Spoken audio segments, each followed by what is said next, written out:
আমি কখনো প্রতিশোধ পরায়ণ হইনি, কারোর বিরুদ্ধে একটা মিথ্যা মামলা দায়ের করিনি। আমি জানি এই এলাকার মা বোনরা অনেক কষ্টে আছেন, বিপদে আছেন।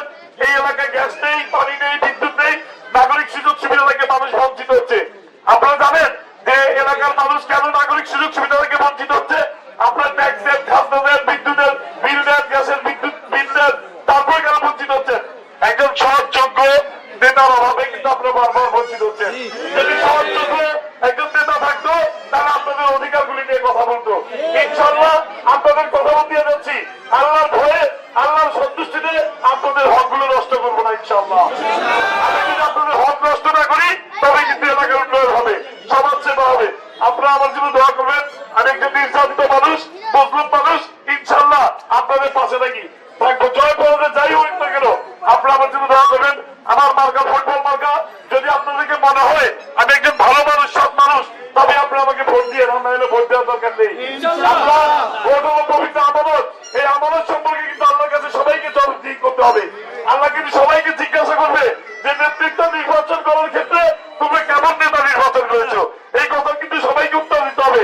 কাজে আপনাদের কাছে আমার প্রিয় এলাকাবাসী সবার কাছে অনুরোধ থাকবে যে আপনারা অন্তত যোগ্য সৎ ব্যক্তি দেখে আপনাদের আমানতটি প্রয়োগ করবেন।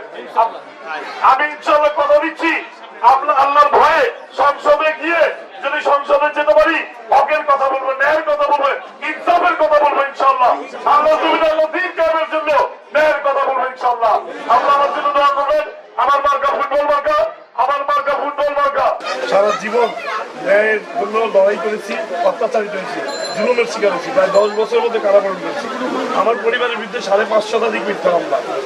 এই এলাকার জনগণ দেখেছে যে এই এলাকার তৃণমূলের নেতাকর্মীদেরকে সাথে নিয়ে আমি সবসময় আন্দোলন করেছি এবং তৃণমূলের নেতাকর্মীদের সুখে দুঃখে আমি পাশে ছিলাম সবসময়। আমার 7টি ছেলে পরিবার গুম হয়ে গিয়েছে এই বংশাল এলাকার আন্দোলন করতে গিয়ে।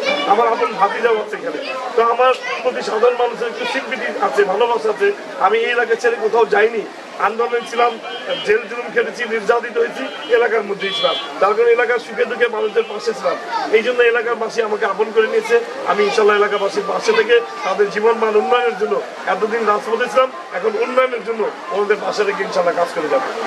আপনারা সঠিকই যথার্থই বলেছেন যে কিছুটা ভয়ভীতি আছে, কিছু প্রভাবশালী মহল সাধারণ ভোটারদেরকে ভয়ভীতি প্রদর্শন করছে। তো ভোটাররা যদি এই ভয়ভীতি উপেক্ষা করে, যেহেতু একটা বৃহৎ শক্তির পতন ঘটিয়েছে, এখন তাদের অধিকার আদায়ের জন্য জনগণকে তার হাতিয়ার হিসাবে নামতে হবে। ভোটের অধিকার, ভোট সংরক্ষণের জন্য জনগণকে নামতে হবে। আমি জনগণকে আহ্বান করবো, আসুন, ভোট আপনাদের পবিত্র আমানত, এই আমানতকে আপনাদেরকে সংরক্ষণ করতে হবে। এবং যেহেতু ভীতিকর পরিস্থিতি আছে, আমরা যারা প্রার্থী আছি আমাদের উপর হুমকি আছে, বিভিন্ন ধরনের ধমকি আছে, নেতাকর্মীরা ঠিকমতো কাজ করতে পারছে না।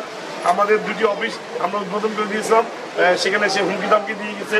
তো এখন আমাদের কাজকর্মে কিছুটা ব্যাহত হচ্ছে, বাধাগ্রস্ত হচ্ছে। তারপরে যেহেতু আপনারা জানেন যে প্রতিটা ওয়ার্ডে একটি করে কার্যালয় করার কথা ছিল, সেখানে আমরা কার্যালয় খুলতে গেলে পরের দিন এসে আবার বাধাগ্রস্ত করে বন্ধ করে দেওয়ার চেষ্টা করি। তো আমরা সমস্ত ভয়ভীতি উপেক্ষা করে কাজ করে যাচ্ছি ইনশাআল্লাহ। বাধা যদি দেয় জনগণ সেটা প্রতিহত করবে।